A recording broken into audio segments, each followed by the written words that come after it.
Hi there, I'm Leisha Grabinski with Blue Sky. Have you ever read a book that changed the way you see the world? If you're a reader, you've likely read more than one that has made an impact on you. On the show today, we have a very special guest, Cree writer Michelle Good, author of 5 Little Indians and Truth Telling, 7 Conversations about Indigenous Life in Canada. We will be talking about books with her by Indigenous authors that change or challenge the way we see the world and each other. And we want to hear from you too. What's a book by an Indigenous author that changed your perspective? You can give us a call today, 1-800-716-2221. You can also email bluesky@cbc.ca. But first, here's David Shield with the CBC News. Thanks, Lisa. Good afternoon. Regina police say several people are facing charges after a home invasion on Saturday. Officers were called to a home on the 800 block of Robinson Street just after 9 o'clock at night. When they arrived, they saw several people running away and some were detained. An investigation revealed 3 people had rushed into the home and threatened a woman and tried to rob her. A 45-year-old, a 28-year-old, and a 20-year-old are all charged with break and enter and assault. 2 of them also had warrants, and one was also charged with breaching conditions. Saskatoon police say there were several weapons incidents over the weekend. At about 8:30 Saturday morning, police were called to the 100 block of Avenue F South. A man had accidentally shot himself and was taken to hospital. A gun, knives, and various drugs were found, and the man is facing multiple charges.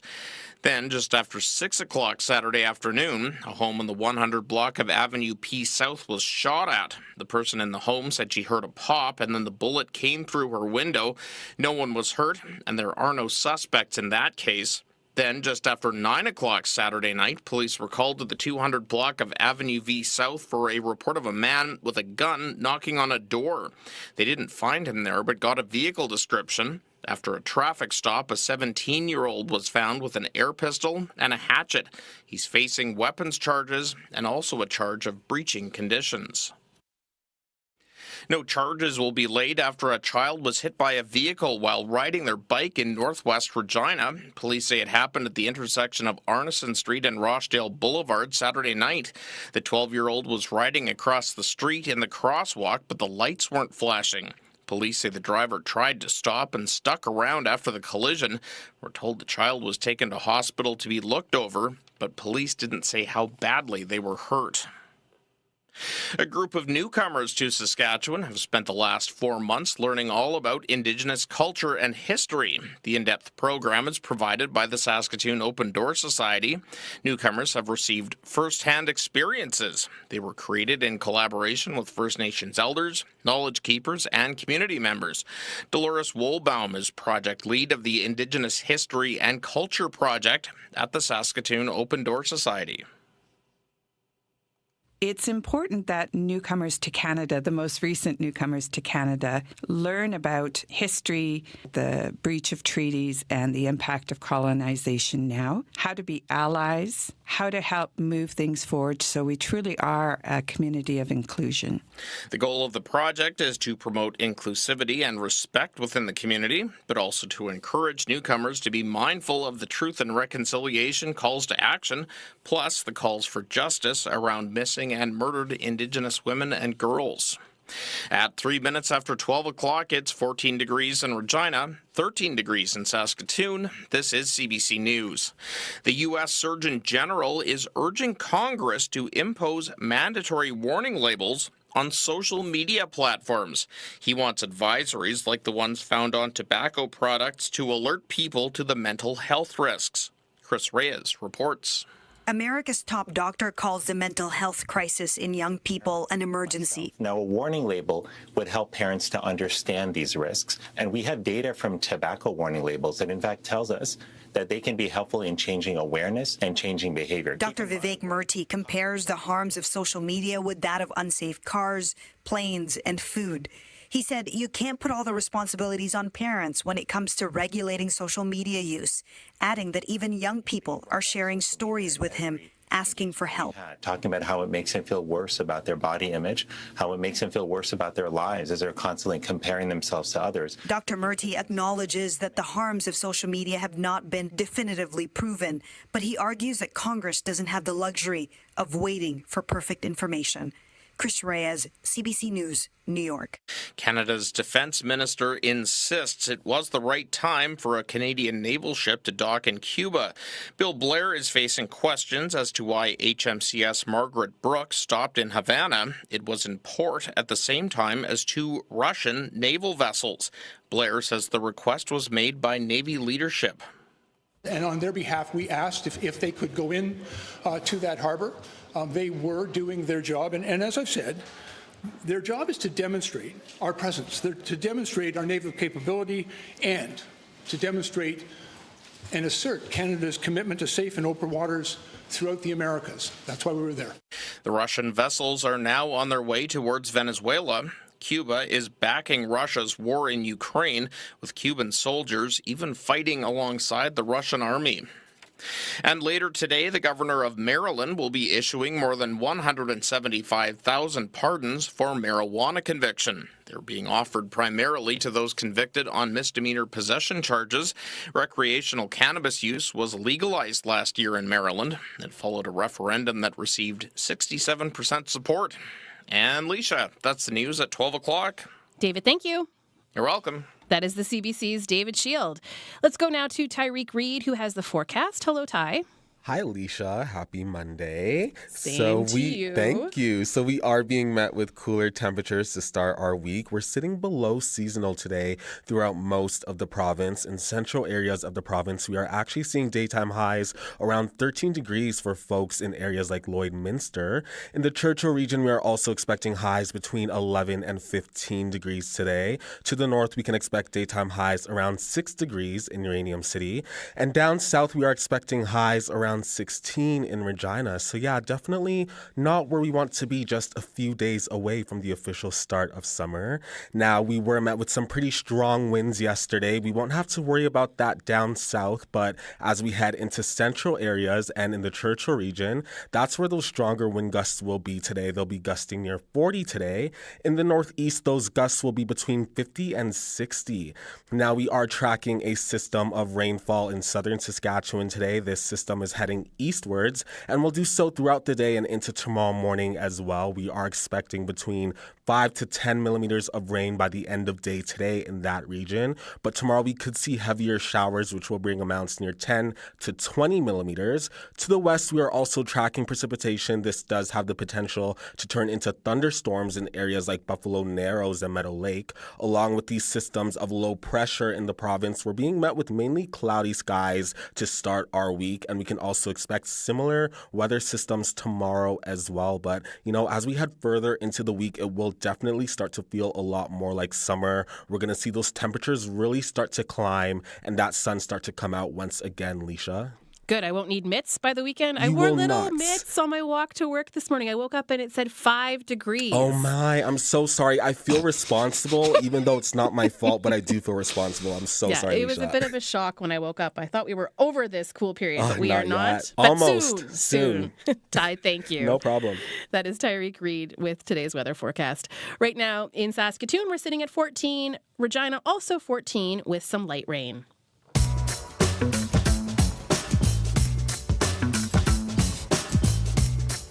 You are listening to Blue Sky, broadcasting from the traditional territories of the Dene, Cree, Saulteaux, Dakota, Lakota, Nakota, and homelands of the Métis. That's 102.5 FM in Treaty 4 around Regina, 94.1 FM in Treaty 6 around Saskatoon, and 540 AM all across the province. Well, it is Indigenous History Month, and we know it's incredibly important who is telling that history. Recently, there's been a more concerted effort to include all sides of Canadian history, and Indigenous authors have played a pivotal role in this, including our guest today, Michelle Good. She's the author of the highly acclaimed 5 Little Indians and Truth-Telling, 7 Conversations about Indigenous Life in Canada. So today, we're talking about books by Indigenous authors that have changed or challenged the way we see this world and each other. And we want to hear from you. Is there a book by an Indigenous author that changed your way of thinking? You can call 1-800-716-2221. You can also email bluesky@cbc.ca. Michelle Good is a lot of things. She's a writer, an advocate, an activist, a poet, and retired lawyer. She's the author of the highly acclaimed 5 Little Indians and Truth-Telling, 7 Conversations about Indigenous Life in Canada. She now calls Maple Creek home, but she's in Regina to be the guest tomorrow evening of a special edition of CBC's The House. The show is being recorded at the Regina Public Library. It's sold out, no surprise there, but you can add your name to the wait list. In advance of that show, Michelle has graciously agreed to be our guest for the entire Blue Sky today. She is in our Regina studio. Michelle Good, welcome to Blue Sky. Well, thank you. It's a real pleasure to join you today. Yeah, it's a treat to have you. What an opportunity to talk to you for 50 minutes here on Blue Sky. You know, the focus of today is really about books, about writing and sharing stories. And so you were a lawyer, and then you did your MFA in creative writing a bit later in life. And so I want to ask you, what do you think is the impact that you've been able to have as a writer that may be different than other work you've done in your life? Like, what is it about writing and sharing it with the world that has given you the ability to have such an impact? Well, I think, you know, what I was able to do with 5 Little Indians was to personalize the experience of what it was like to build a life following the traumatic experiences of residential schools. And storytelling, I mean, the whole world is a story. But if you don't tell that story in a way that's accessible, then, you know, it doesn't have an impact. It can't. And so I think that you know, every culture in the world from the time we were living in caves, you know, focused on storytelling as a way of communicating our world ways of being, our world view, and our history. And it continues to be critical. And, you know, as you mentioned earlier, the doors for Indigenous historians in the form of storytellers has certainly opened in the last decade or so. Why do you think it has opened in the last decade? Because we kicked it down. How hard was it to kick down? Quite hard. And I mean, it's similar to virtually all of the gains that Indigenous people have made in Canada, and that is that we initiated it. For example, nobody gave us the constitutional amendments. We lobbied for that. We fought for that. We achieved that in spite of being a tiny percentage of the population. And it's the same thing with literature and with publishing. And, you know, there were some early Indigenous writers like Lee Miracle, Maria Campbell, Jeanette Armstrong, you know, who were able to negotiate the publishing world. But it really was not a welcoming environment for Indigenous people. So what we did was we set up our own publishing houses. We have Kaganauts Press, Thetis Books, Bemican Press, the Gabriel Dumont Institute, which publishes. And once we started putting our own works into the world through our own publishing houses, the larger and more mainstream publishing houses began seeing the value of those stories. And, you know, let's face it, it's a business, you know, the saleability of Indigenous stories. How would you describe the environment right now for writers and for readers? You know, just how much more is out there now compared to a few years ago? Well, there's no comparison. There's absolutely no comparison. To see Indigenous writers winning major literary prizes, not only in Canada, but international prizes as well. This is something that I don't think I would have even considered as possible 10 years ago. So you mentioned a few of the early writers, but who really had an impact on you when you were younger and when you were looking for stories that reflected your own, or maybe you were looking for different perspectives? But who were some of those early writers that had an impact on you? Well, I haven't been younger for a long time. But certainly Maria Campbell, certainly Jeanette Armstrong, you know, certainly Lee Miracle, but also some American writers, N. Scott Momaday, who his book, House Made of Dawn, which came out, I think, in the 70s. I'll blame my age for my poor memory. But it played an important role in breaking down barriers and seeing that Indigenous people have, an enormous contribution to make to the literary world and to offer a different perspective. And that's what we all do. What every Indigenous writer does is offer a different perspective on how to look not only at Indigenous people but the world around us, how we relate to the world, to the earth, how we see our place in the earth. Those are things that you wouldn't see or experience without the contribution of Indigenous writers. So what perspective do you think you brought forward with Five Little Indians that might be different? Because I would totally agree with you. When I read Five Little Indians when it first came out, even though I'd read so many other books, there is something different about each and every one. So what do you think you brought forward in that book? Well, I wrote that book out of a sense of real frustration. I was deeply immersed in the resolution of the claims of survivors. And so I was very tuned into the public discourse. And the one thing, the sentence that would repeat over and over and over again was, why can't they just get over it? As though, this is something that happened a million years ago and just, carry on, get over it. And so I wrote Five Little Indians from the perspective to tell the story of what it's like to try to reclaim your life after you've suffered, the multiple types of abuses in residential schools. And so it focused more on what was like afterwards, what survival required afterwards, rather than focusing on the experiences themselves in the school. And that was unique about Five Little Indians. Most of the other fiction works that have looked at the residential school experience focused on the time inside the school, and that was very critical. But there was a component that had to be put out there that wasn't there yet. And I think Five Little Indians does that.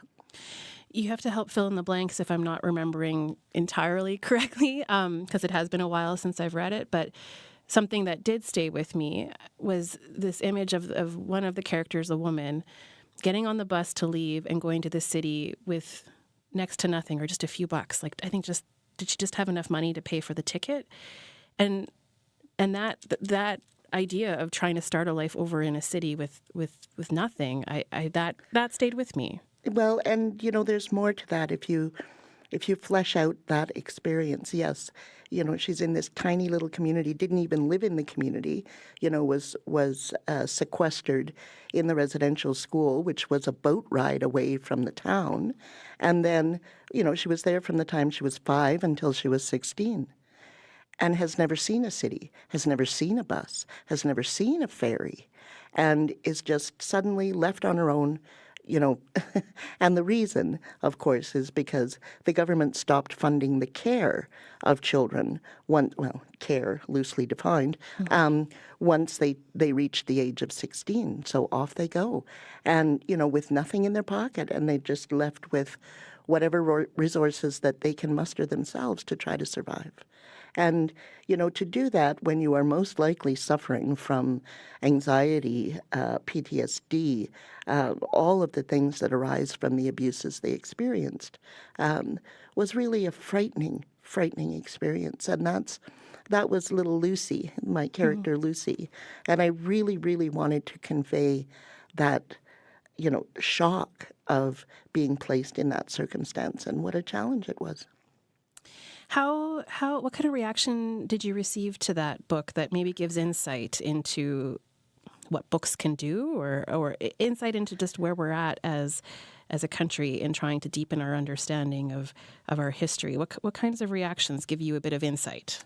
The reader reaction to this book has been phenomenal and much deeper and much more wondrous than I ever would have contemplated.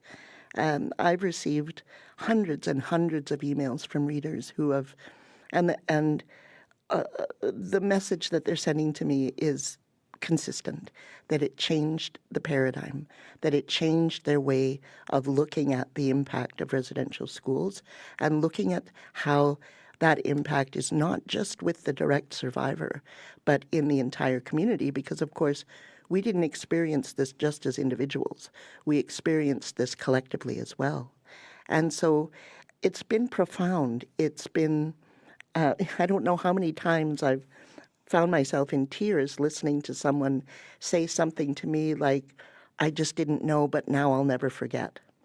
And every imaginable way of saying that I've heard from these readers. And that is what inspired me to write truth-telling. Yeah, and I want to ask you about that because I may have used the word history in asking that question to you, but you make it very, very clear that this is really about today. Like this isn't a long, long time ago. This is ever present with us even still today, right? Absolutely, yes. Yeah. And it was that amazingly and surprisingly beautiful response to Five Little Indians, and I just thought, there's an opening here. There's a willingness to engage in this conversation. And so this is the moment. This is the time to seize the day, so to speak. And to give people data, to give people background information, something they can absorb, consider, and, perhaps participate in the conversation in a more positive and accurate way. I had a friend who had the opportunity to meet you when you were doing a talk in Moose Jaw, and you signed her book and you suggested to her to read it in one sitting. I'm talking about truth-telling. So when I borrowed the book from her, I tried to read it in one sitting. But why? Like, what's your thinking on that? Well, I'll tell you the backstory. As some people might know, from the time that you conclude the editing, proofreading, and so on and so forth in a book and the time that it's actually released, it's a matter of months. It's not immediate. And so just before Truth-Telling was to be released, I was set up for some media interviews, and I was just thinking, what exactly did I say? and so I went back and I sat down the day before the interview and read the whole book. And I realized that because these essays, the book consists of 7 essays, they really relate to each other. They're actually linked to each other in the way they're presented. And to read them all at once, because you can, it's a small book, you can read it in one day. It has, I think, much more of an impact than if you read it piecemeal. And so that's my recommendation to everybody. Take the day off and sit back with a cup of tea and just take it in. And how has the reaction to that book, that longer essay, been in comparison to Five Little Indians? How have Canadians reacted to it? Well, it's a different response because it's nonfiction, and they are personal essays. They're not academic essays, and I believe that they're quite accessible, and I'm getting that kind of response. I'm very pleased to say that it's being taught in high schools. I know for certain in British Columbia and in Ontario and in many universities as well, because I'm being invited to speak to classes that are studying the book. And so I'm just delighted. I'm just delighted. And it's just there. It's there. It's out in the world. And if people are ever looking for a deeper understanding of genocide in Canada, they know where they can find it. The title is Truth-Telling, and the point of it in many ways is to remind people that truth needs to come before reconciliation. And well, that's one of the things. But the other thing about truth-telling is to say that we, for hundreds of years in Canada, have been living with a myth of Canadian history. The history that has been taught in our schools is inaccurate, and certainly not through the lens of Indigenous experience. And that was a main objective with writing Truth-Telling, was to get under that myth and get down to how Indigenous people experienced Canadian history. So what difference does it make having Canada's history told through an Indigenous lens? I mean, it is an Indigenous History Month, so what difference does that make? Well, if people truly absorb how Indigenous people actually experienced the onslaught of settlers and colonialism and so on and so forth, it shifts the paradigm completely. And it paves the way for a recognition that we are supposed to have a nation-to-nation level playing relationship with with the different levels of government in Canada. And if we could get there, everybody's lives would be easier and less complex.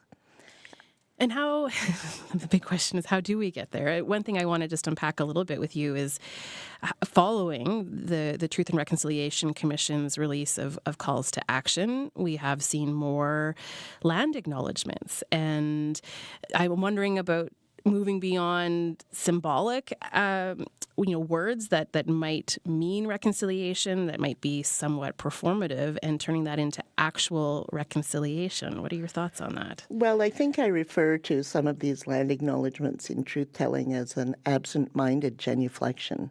And, if you are just articulating words because you feel that it's appropriate, that's not enough. And that is the problem, or one of the problems, is that they have become largely performative. To say we acknowledge that this, and I think about, areas in the country like British Columbia where the entire province is unceded, and that's been acknowledged by the highest courts in the land. Okay. So you say we acknowledge that we are on the unceded territory of, and, whichever people you're speaking of, but we're not going to give it back. And, what comes after the acknowledgement, right? What comes after the acknowledgement?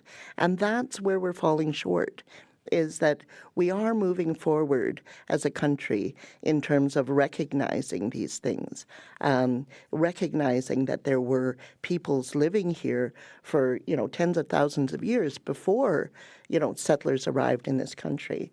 But what is the next step beyond acknowledging it? It's one thing to say, yeah, I know this is your traditional territory. Okay, see you later. It's there has to be follow-up that is meaningful and changes the status quo.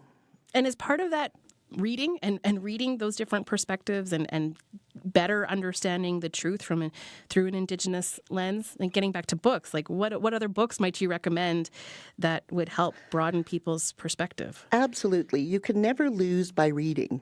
Okay, because you can see multiple perspectives, on the same subject matter. And I curated a list, I think it was 2021, life has become such a blur. I curated a reading list for CBC in 2021 that's still accessible online, and it gives, I think, 35 books that I recommend for people to read. And, in those books are some very early writings, for example, of a Métis activist, Howard Fast, and Prison of Grass, that's his book. Of course, Maria Campbell's work. More recently, Jean Tellier's work, the Northwest is Our Mother. And, there are just so many available now that I could take our whole time today and work through them with you. But there's fiction that is very inspiring and inspires people to reach out for a deeper understanding. And there's nonfiction as well.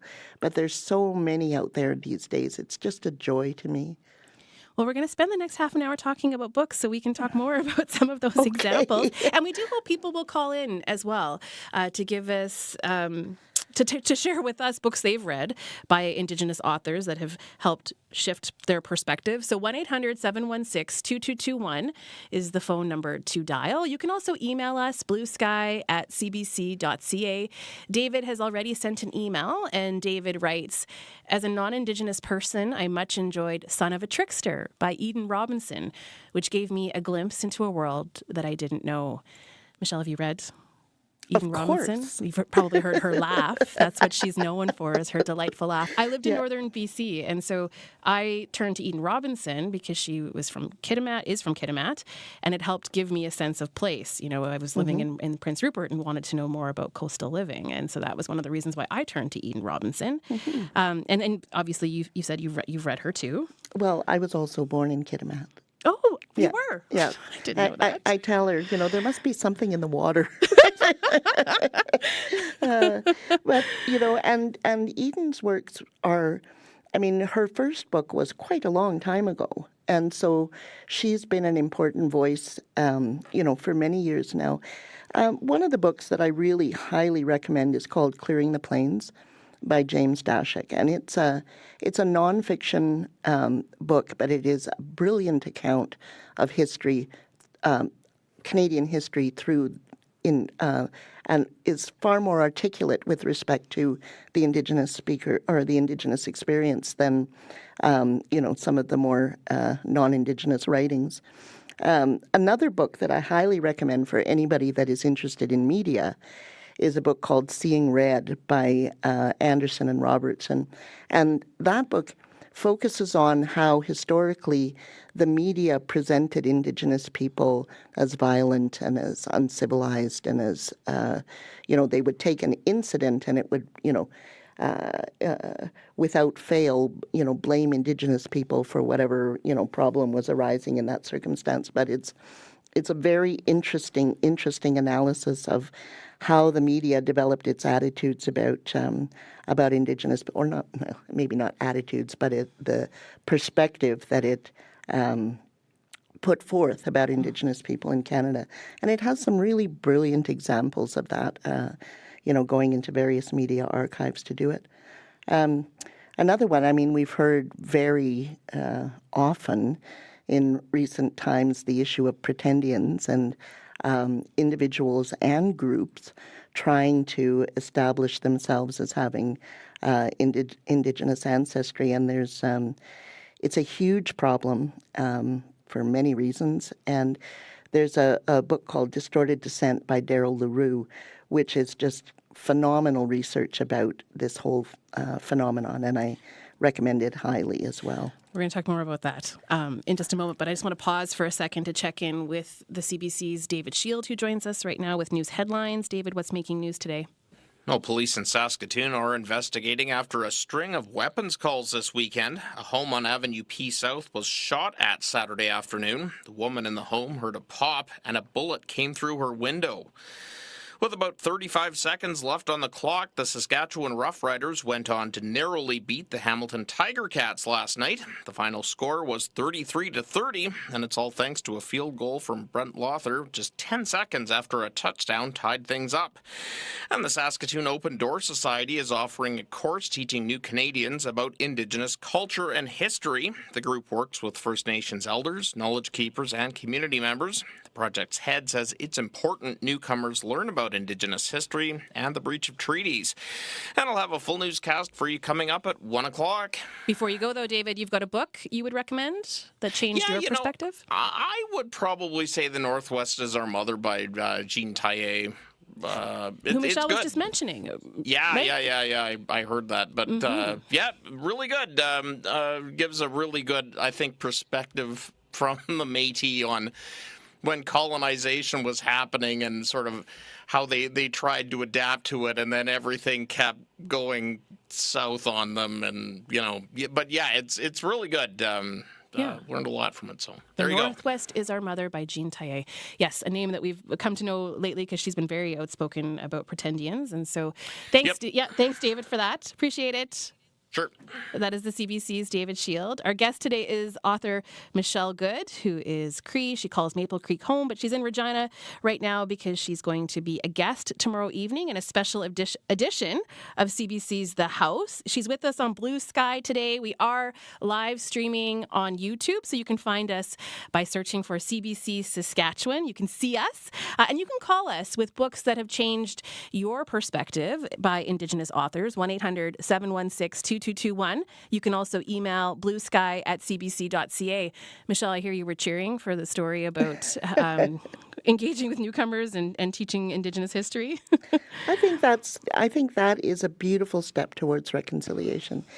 For people that are undertaking that task, I cheer you on. That's wonderful. I want to now ask you more about pretendians because there's one person in particular, very high profile, influential author at the time, turned out to not be Indigenous. I'm thinking there's more than one, but the one I'm thinking about right now is Joseph Boyden. And I'm wondering about the impact of that. There's a lot, but the effect of having non-Indigenous people writing Indigenous stories. Well,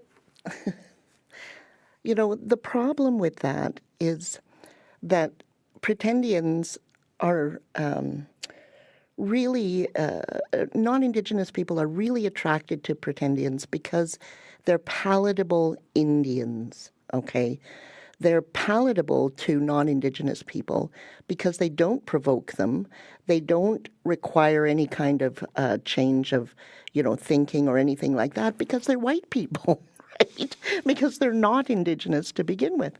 And the harm of that is that everything that man and any other pretendian author has written has contributed to misinformation and misunderstanding about Indigenous people. And that's deeply harmful and a waste of resources.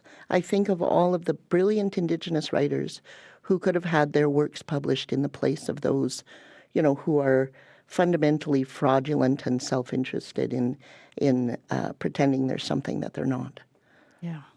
Is there a role for non-Indigenous writers to help shift our worldview? There's one book that when I was younger and going to journalism school that I read that had a huge impact on me. It was Warren Golding's Just Another Indian, which talked about a serial killer and the media's neglect of the story of women who had gone missing and who ended up being the victim of this serial killer. And I'm just wondering, and I don't know about James Dashik's background, and I know you've talked about the importance of clearing the plains, which is a very important text. So I'm just wondering your perspective on that. Is there a place at all for non-Indigenous writers to help shift our worldview on some of these things? Absolutely.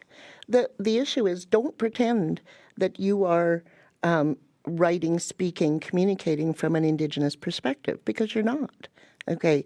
But for example, James Dashik is not Indigenous, but he's a brilliant historian.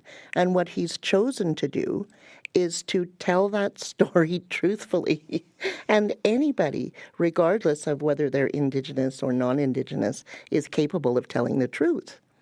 And the more that we engage in truth, the closer we get to reconciliation. So, and with fiction writing, because of course James Dashik doesn't write fiction yet, is that, in my opinion, if you are a non-Indigenous writer, there's nothing wrong with having Indigenous characters in your story, but don't pretend to be writing from an Indigenous perspective. That there's a difference there. And so, it's just too harmful, too hurtful. How would you write characters in, though? Is that, the potential for harm is there too? Well, I'm not so sure about that. It may seem like a small thing, but it's a huge difference to write observing somebody. You could, as a non-Indigenous writer, you could write about your absolute ignorance about Indigenous people. Okay, you could have a story arc that goes from being ignorant to being aware, and how that awareness came through a relationship with an Indigenous person. There's so many ways that non-Indigenous people could write without presuming to be writing from an Indigenous perspective as an Indigenous person. I've always felt it's so important to read, right? To read a range of books. But my spouse actually will point out not all books are created equal, and you might be a reader, but are you reading the right books? And you and I were talking just before we got on the show here that sometimes books can be harmful, right? Depending on who's writing them and the intent. Do you have any examples of books that could cause real harm if people aren't aware of the context of what brought that author to write that book? Yep, absolutely. And one of those examples, in my opinion, is a book recently released called Grave Error. And it's a book that's been produced by residential school denialists, people who deny the impact of residential school and deny, the colonially violent underpinnings of the whole residential school legacy. And, there was there was quite a controversy about a mayor in British Columbia whose wife was distributing the book. And, what it does is it puts out a false dialogue about that experience and that history, and it attempts to deny the profound harm that was done both to individuals and to Indigenous communities. And I don't understand why somebody feels that it's so driven to deny that experience. I don't understand it except to be to put people in a position of wanting to sort of maintain the status quo, to maintain the colonial underpinnings of our social systems, and to continue with the oppression of Indigenous peoples and the hopes that we'll just disappear. We haven't yet, in spite of everything that's been done to us. So that I find really horrifying. And if you look at the sales numbers, in Amazon and so on and so forth, people are reading this. And the truth of the matter is if you really, really want to get to the bottom of it in terms of deaths in residential schools, you don't need to read my book. You don't need to read their book. You need to go to the archives and read the writings of Indigenous or Indian Affairs officials, Duncan Campbell Scott in particular, who wrote an essay saying, it's so bad, it's really too bad that, up to 50% of the children died in the schools. 50%. And that's not coming from an opinion. That's coming from the man who is in charge of keeping track of all of that. So look to Canada's records for the truth in terms of, archival records. It's all easily available online. When I picked up 3 Day Road or The Orenda by Joseph Boyden, at that time I didn't know the story of Joseph Boyden the way we know it now. And I've come across other writers and artists, and I've seen some shifting bios, and it's made me a bit more skeptical and just trying to, but it's also not my place. I'm just wondering, after the fallout of Joseph Boyden and others, is there anything that you could share with people to help find the books, find the authors, or just to make sure that people are getting a true perspective? Because like I said, I didn't know when I first picked up The Orenda. I didn't know. Yeah. Well, and, you're not the only one, right? It's not, I don't think it's the reader's burden to try and figure out who's Indigenous and who's not Indigenous.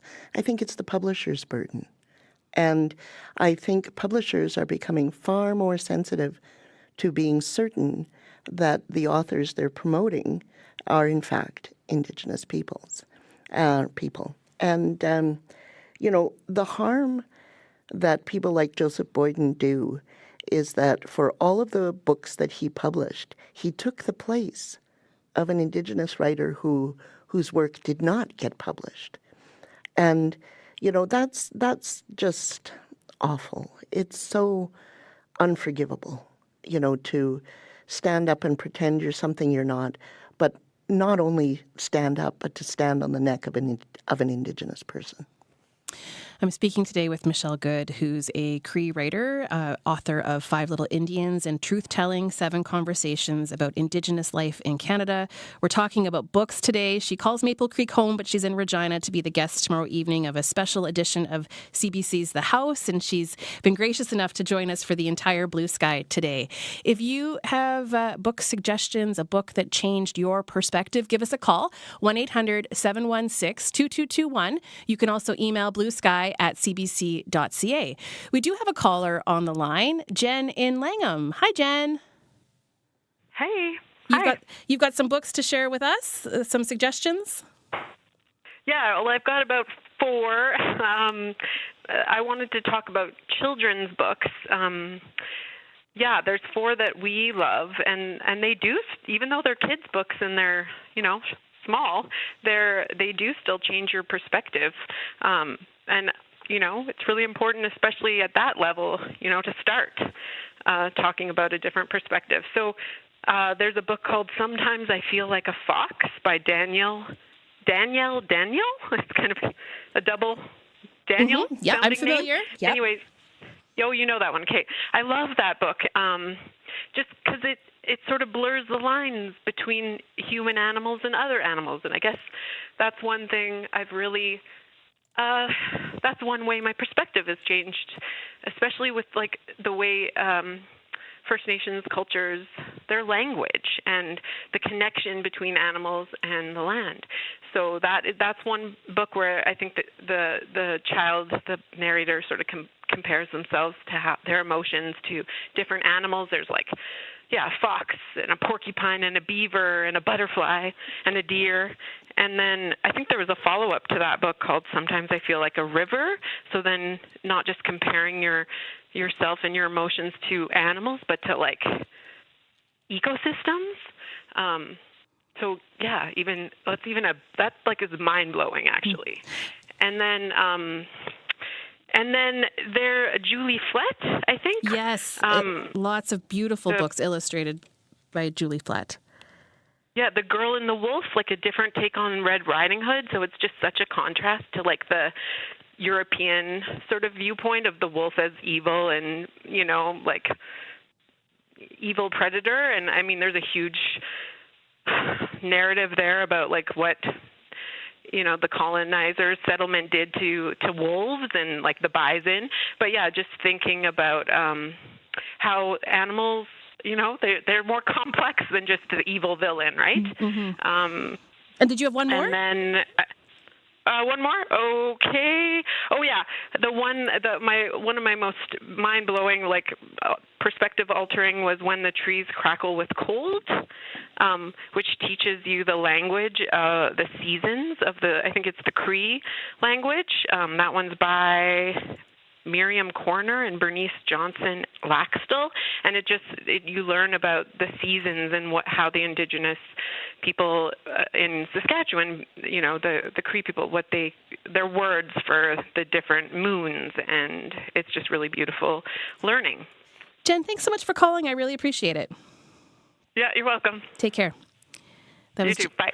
Jen joining us in Langham. You can call us too, 1-800-716-2221. You can also email bluesky@cbc.ca. I was writing down a list of books that I had read with my kids, Michelle, and I want to talk to you a little bit about finding books for young readers. And Richard Van Camp's Little You was a special one that I just thought was so beautiful, and We Sang You Home. Michelle, how important is it to start reading books by Indigenous authors at a young age? Well, it's critical. If some of these, and there's tons of books, children's books that are out there now that, it never really existed until quite recently. David Robertson is another prolific Indigenous author who has written many, many, many, many, many beautiful children's books. And, it's important because if this begins to form a part of our curriculum, both formal and informal, then the story that little kids, and let's face it, they're just little sponges, that they're hearing that is forming their concepts, their ideas, their notions, their understandings, is started at a young age. There's no downside to that, and lots of upside for sure. Mm-hmm. Let's go to another caller. Brenda in Regina joins us right now. Hi, Brenda. Hello. Michelle, I will be at the library tomorrow, and I'm very much looking forward to seeing you.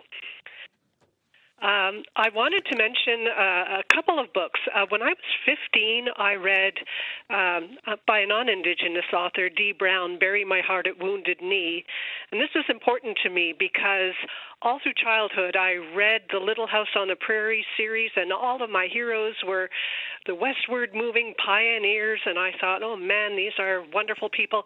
And then I read Bury My Heart at Wounded Knee about the imprisonment and the massacres and that the Native people in the States underwent and how that ruined their civilizations. And from the age 15 on, I never thought that again. But one book that I would like to mention that I really enjoyed was Ragged Company by Richard Wagamese. And I think a lot of people know Indian Horse by him, mm-hmm. but Richard Wagamese talks about this little group of friends who come across some good fortune, but it really makes you think about intergenerational trauma and how some people can just never process, no matter how good their circumstances become, they can just never process the harm they underwent or that their parents underwent. And it just is such an empathetic novel and very funny at times too. So I would highly recommend that. And another one that I would recommend is The Break by Katharina Vermette from Winnipeg, a Métis author. And one chilling scene from that book is these two little Indigenous girls just walking to their local convenience store to buy like a big gulp or something, and being followed in cars by these creepy predators. And, it just chilled me to the bone, that scene. And there are many, many more on my list, but I'll leave it at that. Well, and thank you so much for this conversation. Yeah, thank you, Brenda. Thanks for calling. I'm glad you brought up Richard Wagamese and Catherine Vermette. Hey, Michelle, those two people are very, very important writers. They certainly are. And Brenda, I'll look forward to seeing you. Raise your hand when we're at the library tomorrow. And yes, when people talk about Richard Wagamese, and this recent caller who was talking about no matter how wonderful your circumstances become, some people are never able to resolve the traumas that they've experienced. And Richard, sadly, is one of those people. And we lost him. We lost him to trauma. We lost that amazing communicator to trauma. And there are so many others that we've lost. And, we need to understand that the only thing that I believe is really going to turn us around in terms of being able to move beyond the trauma and learn from the trauma and not to be living as though, or not to be living our injury every single day, is self-sufficiency, self-determination, where we can have the necessary resources in our communities to find our own ways of healing again. And if we could have those resources, then so many of the people that we see that are suffering so deeply can return to a meaningful life absent that kind of suffering. I'm speaking with Michelle Good today. She's the author of the highly acclaimed 5 Little Indians and Truth-Telling, 7 Conversations about Indigenous Life in Canada. We've been asking you to share with us some of the books by Indigenous authors that have changed your perspective. 1-800-716-2221. You can also email bluesky@cbc.ca. We had someone send us a voice note earlier today. This one's from Peter. My name is Peter Garden, and I am the owner of Turning the Tide bookstore in Saskatoon. An Indigenous authored book that really gave me a deeper understanding of the way that colonialism works on the prairies was Storying Violence, Unraveling the Colonial Narratives in the Stanley Trial by Dallas Hunt and Gina Starblanket, published by ARP Books. I've been thinking a lot lately about what enables violence against colonized people and how otherwise decent people from dominant groups either ignore, justify, or enable this violence. The authors of this book offer a compelling explanation of this phenomenon that begins with the advertisements of empty land to prospective settlers in the late 19th century, erasing the existence of the people who lived on the land. They go on to argue that the imposition of Western law and its unequal enforcement against Indigenous communities created the idea that Indigenous people were somehow inherently criminal and to be feared, while settler violence against them was and is normal, unremarkable, and justified. Hunt and Starblanket invite us to think more deeply about how these stories played out in the Stanley Trial and in the ongoing violence against Indigenous people. They give us the tools not only to understand, but to change this legacy of violence and to live well together on these lands as the treaties imagined. It's from Peter Garden, who's the owner of a bookstore here in Saskatoon. Michelle, are you familiar with that book? I am, and I don't think there's anything that I can say that he hasn't said already, and really, really recommend it highly. Yeah. You're listening to Blue Sky. We've got another email here from Donna, who writes, most recently I read Treaty Elders of Saskatchewan by Harold Cardinal and Walter Hildebrandt. It is not very long. Photos, includes quotes from elders of their understanding of treaty. This book helped solidify my perspective. An essential read is 21 Things You Might Not Know About the Indian Act. Every Canadian should read that book. It includes the calls to action for reconciliation. And currently, Donna is reading Cheated, the Laurier Liberals and the Theft of First Nations Reserve Land by Bill Wazer and Jenny Hansen. Donna says it's a bit of a harder read with an excellent bibliography at the end of each chapter. Michelle, I'm wondering about how much I know that the last chapter of the essay of truth telling is about land back, and I'm wondering what you continue to read that's continuing to shape your perspective on a number of issues, but land back in particular. Well, I'm not. I'm in the middle of writing a new novel, and that's taking up all of your time. That really, sadly, usually, I found that I write a book and then I catch up on everything that I want to read, but it can just be a bit of a distraction when I'm focusing in on a story in particular. But my position about land back is, I think, a good example of how the law does not work for Indigenous people, okay? And, I like to use the Wet'suwet'en people in British Columbia as an example. The highest court in the land came down in their decision in Delgamuukw in 1996 that acknowledged that the Wet'suwet'en people had not surrendered they had not given up their sovereignty. They had not surrendered their traditional territories.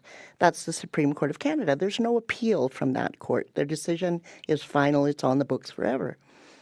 And yet, when the Indigenous people, the Wet'suwet'en people, try to defend those traditional territories from the incursion of pipelines, they are met with the paramilitary unit of the RCMP, and they are prevented from protecting their territorial lands, their traditional lands.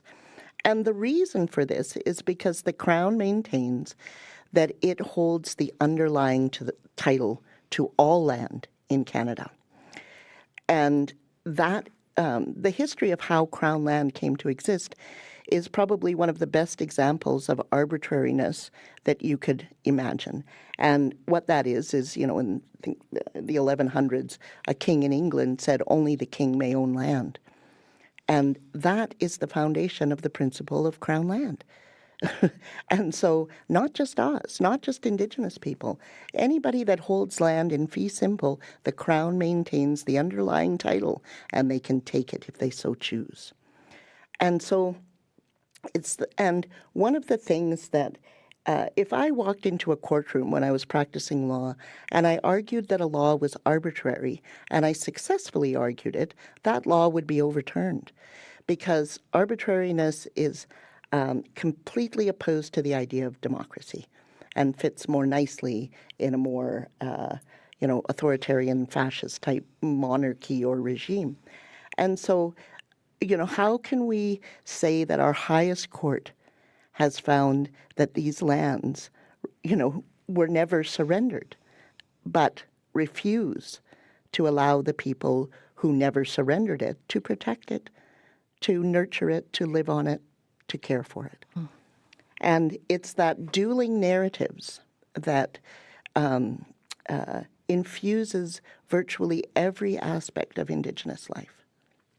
We almost need a whole show for that, Michelle. When do we get to read another book by you? You hinted at that. Like, when's that coming? Next year, sometime. I don't have a specific release date yet, but we're getting there. No pressure, but I'm keen to read it. Okay. It's been wonderful having you as a guest today. I love an opportunity to talk about books, and to do that with you is a real treat. So, Michelle, thank you, and have a wonderful time as a guest on a taping of The House with Catherine Cullen tomorrow evening. Thank you so much for having me. That's Michelle Good, the author of 5 Little Indians and Truth Telling, 7 Conversations about Indigenous Life in Canada. She will be at the Regina Public Library tomorrow night for a taping of The House with Catherine Cullen. It's at 7. It's sold out, but you can add your name to the wait list. I'm Leisha Grabinski. This is Blue Sky here on CBC Radio 1. Tomorrow, we are talking about the so-called Queen of Canada, Romana Diderot, known for her QAnon beliefs. She has a reputation internationally, and it was a shock to many people in Richmond, Saskatchewan, a community of just over 150 people when she moved into town, and she's still there 9 months later. So on the next Blue Sky, we'll get an update on what it's like to be neighbors with a cult. That's coming up tomorrow here on CBC Radio 1. Have a great afternoon.